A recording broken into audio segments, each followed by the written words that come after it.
Let's move to Senator Cardin, I believe, is joining us online. Senator Cardin, are you there? I'm with you, Mr. Chairman. Thank you very much. And to Mr. Blinken, first, thank you for your public service. Thank you for your willingness to serve in this critically important position at this time in American history.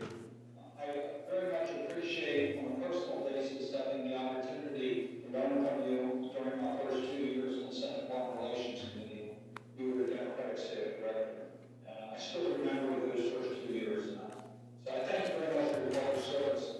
I want to ask you some questions in regards to the troubling trend we've seen globally on the decline of democracy.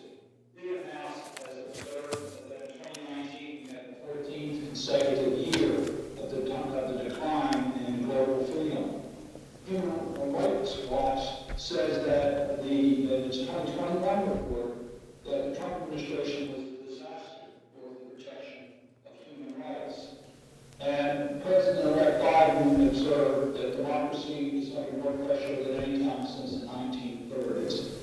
So my question to you is whether you are prepared to make the preservation of democracy, good governance, human rights, anti-corruption a priority, a top priority within the State Department, which requires the use of resources devoted to protecting democracy, whether it's at USAID or whether it's the resources in our missions and needs of our countries that will be made a priority to help preserve democracies around the world and the protection of human rights and anti-corruption activities.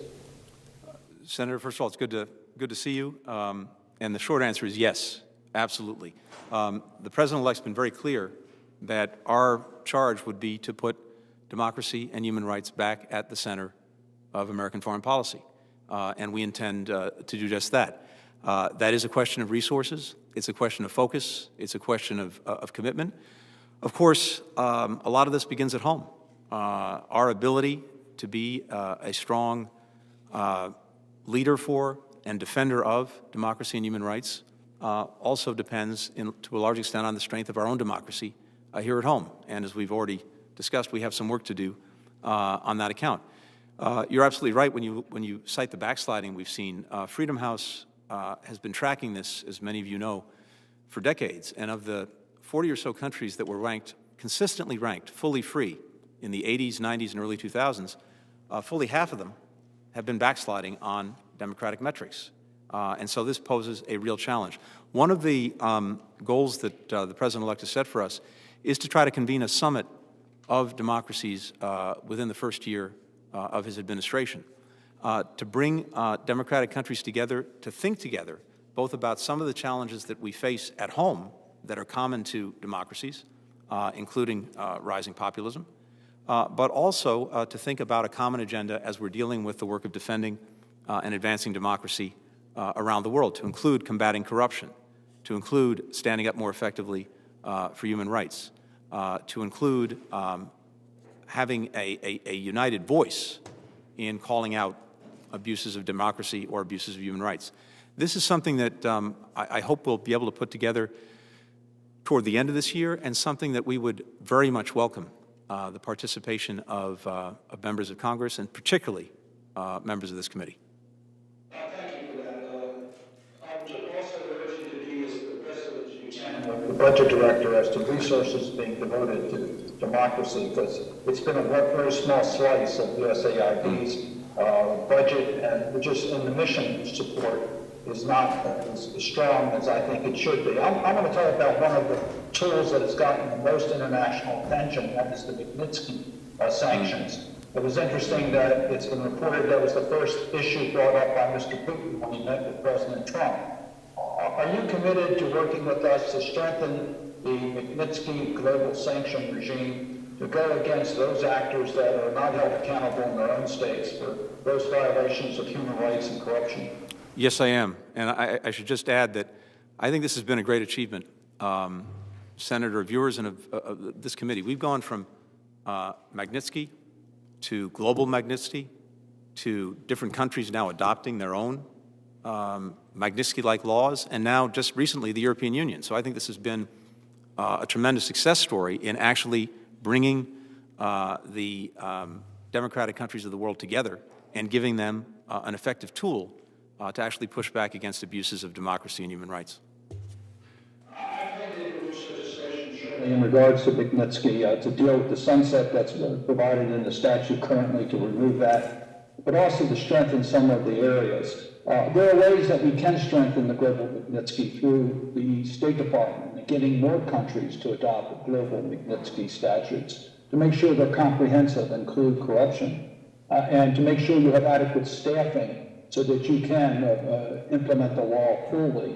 I would also recommend that you follow the leads given to us by NGOs that in many cases have information that otherwise would not be made available to us to hold abusers accountable. I think these are all suggestions that could help strengthen the Magnitsky statute and our messages against international human rights violators. Yep. I want to mention one other area where I think we can make tremendous progress during your tenure, and that is on anti-corruption. Mm-hmm. We've all acknowledged that corruption is a national security threat. Corruption exists in every country, but unless you have a plan to deal with corruption, it becomes very corrosive to the underlying fabric of any democratic society. So I've introduced legislation with Senator Young that we use the model of the trafficking in persons that we do, where we evaluate every country in the world, including the United States, as to how well they're dealing with ridding trafficking of humans. We set up a similar regime for corruption, where we identify the problems we have in countries with corruption and put them on a tier rating with consequences. I've talked to the Biden transition team about this. This is legislation that did pass our committee and passed the Senate in the last Congress. It was not enacted into law. Will you work with us so that we can have a very strong position in making it clear that every country can do better with fighting corruption, but there are certain standards that need to be met? Yes, absolutely. I'd welcome that if confirmed. And beyond that, we want to elevate the work in combating corruption at the State Department. That's something I'd welcome talking to you about. Thank you. If I might, your strategies in regards to the U.S.-Israel relations. We know that there has been strong support for the special relationship between Israel and the United States. We know that we need to maintain America's leadership in regards to that relationship because Israel has been marginalized in so many places and so many organizations around the world. You already mentioned the Abraham Accords. How do you intend to try to get back on track the Israel-Palestinian negotiations, where we know the only way for lasting peace in the Middle East is two states living side by side in peace, the Jewish state and a Palestinian state? Thank you, Senator. First, let me start with this very basic proposition, which is that our commitment to Israel's security is sacrosanct. And this is something that the President-elect feels very strongly. His very first trip, when he was a member of this committee, as a senator, his first foreign trip was to Israel. He met with a prime minister by the name of Golda Meir. She had a young aide by the name of Yitzhak Rabin, and he has worked with every Israeli prime minister since then. And so the foundation of our relationship is support for Israel's security. Having said that, the President-elect believes, and I share this conviction, that the best way and maybe the only way to ensure Israel's future as a Jewish democratic state and to give the Palestinians the state to which they are entitled is through the so-called two-state solution, obviously a solution that is very challenged at this moment. I think realistically, it's hard to see near-term prospects for moving forward on that. In the first instance, what would be important is to make sure that neither party takes steps that make the already difficult proposition even more challenging, and certainly avoids unilateral actions that makes that more challenging. And then hopefully to start working to slowly build some confidence on both sides that create an environment in which we might once again be able to help advance a solution to the Israel and Palestinian relationship. Thank you, and of course, We have strong support in Congress, as you've seen by our actions, and I do think Congress working with the administration, we should be able to advance the process. One last question dealing with Central America. You talked about corruption. Senator Biden, Vice President Biden, had a game plan to try to deal with the corruption in Central America in a way for good governance that provided opportunities that would help against the migration. People wanting to live because of fear of gangs, etc. Is there a game plan for how you're going to deal with Central America? There is, and I think, as you rightly point out, at the end of the Obama-Biden administration, toward the end, then Vice President Biden worked very closely with Congress, with this committee, to develop a plan to deal with the challenges posed by the systemic and endemic problems in the Northern Triangle countries, in Honduras and Guatemala and El Salvador. And these drivers, of course, were the primary drivers of migration crisis that continues to challenge us to this very day.